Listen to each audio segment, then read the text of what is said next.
Hi, this is Mike Bogart with Aspect Ministries, and we're going to talk about why there's hope for 2015. There is hope for 2015. And I think here, I'm filming this on the day after Christmas, 2014.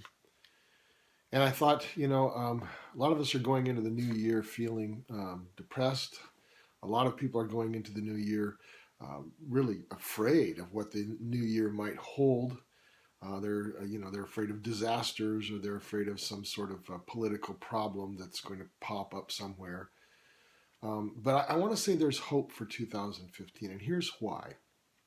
First of all, and this is going to be short, but I want to give you 4 or 5 encouragements for the year of 2015. First of all, because God's still God. He hasn't changed.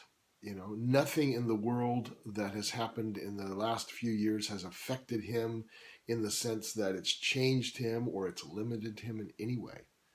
God is still God. If he ever was God, he's still God.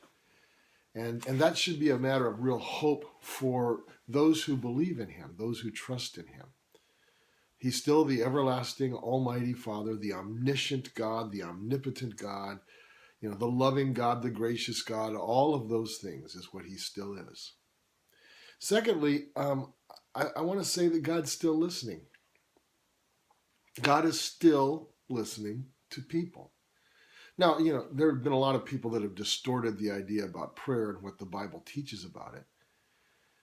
The promises in the Bible about prayer don't have anything to do with, I make a request and God, grants it like some sort of, cosmic vending machine where you put the money in and out comes the product you choose. It's not that. But God is still concerned about not only world problems, not only the problems of the human race. He's concerned about your problems.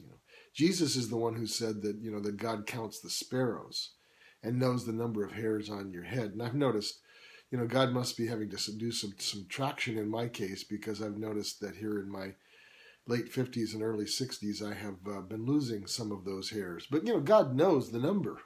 He knows whatever they are. I mean, who would want to know how many hairs are on a person's head?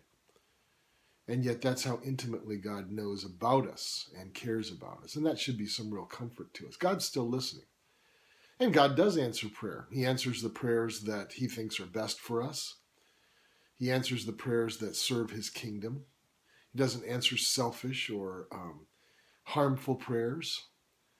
But he does answer prayers. And I have seen many of them in my own life. And I know that many other believers have done the same. God's still listening. Don't forget to talk to him. Don't forget to bring your problems and your issues and your thoughts to God. 2015 is a year in which God is still wanting to know, what's going on in our lives, which, that's kind of silly. He knows what's going on in our lives. But I guess what I'm saying is he wants to hear from us in 2015. And then I want to say Jesus is still risen. We Christians, if we stand for anything, it's the resurrection. If you look back in the Bible, the earliest preaching in the Bible had to do with the resurrection of Jesus. The core of the Christian message is the resurrection of Jesus Christ. And so that's why it's so important that we hold on to that. If Jesus isn't raised, according to 1 Corinthians 15, then our whole faith is just an exercise in futility. It doesn't mean anything.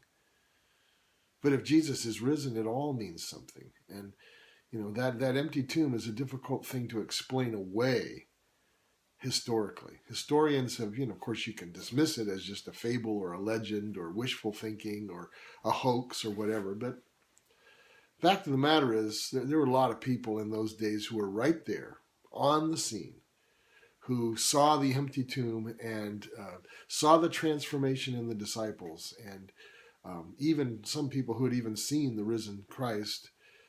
And, it was pretty convincing. I mean, from a distance of 2,000 years, it's awfully easy to dismiss these things.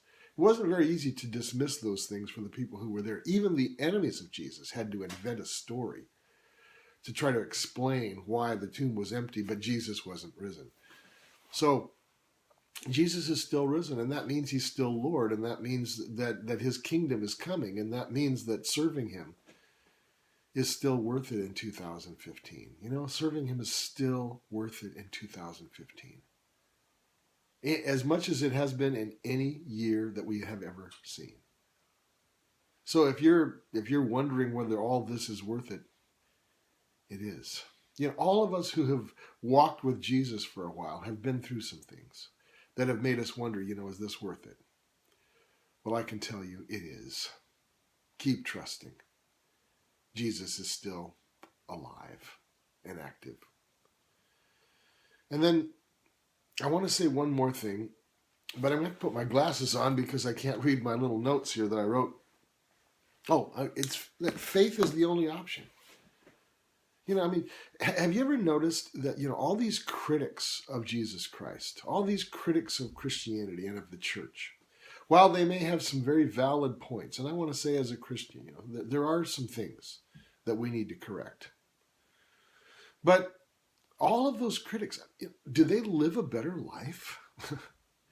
You know, do they have something better to offer other than despair? If there's no God, it's true. Get while you can, when you can get it, because life is short and you're not going anywhere. No, cynicism and radical skepticism have produced nothing but despair, nothing but sarcasm, you know, and when we Christians have been guilty of sarcasm, we need to repent, because it's just not right. But let the cynics and let the critics of Christianity, let them be the sarcastic, you know, sour ones. Let them be the ones who are arrogant, not us. I'll tell you something. You know, serving Jesus Christ in the year 2015 is the only way to go. Faith is the only way to go in 2015. It makes you hopeful. It makes you optimistic. It makes you able to get up in the morning and have a reason to do something productive.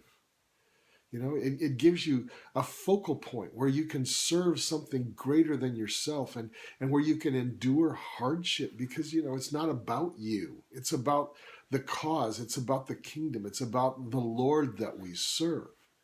The cynics, you know, they live for themselves. Now, I realize there are some cynics who, you know, they give to the poor, and they're champions for, you know, environmentalism, and, you know, and there's some very good things that they're doing. But that's the rare one. Most of them, they live for themselves, for the most part, for themselves and for those they care about. We believers, you know, we live for a bigger thing than any of that. Well, those things are good. Now, let me just say this. I want you to hold on in 2015. In fact, more than hold on, I want you to be conquerors in 2015. I want you to be the kind of people that can't be stopped, because you've got a Lord that can't be stopped, and a message that can't be stopped, and a kingdom that's coming. Hold on. There is hope for 2015. This is Mike Bogart with Aspect Ministries. Aspect Ministries is all about effective 21st century faith. That's all for now.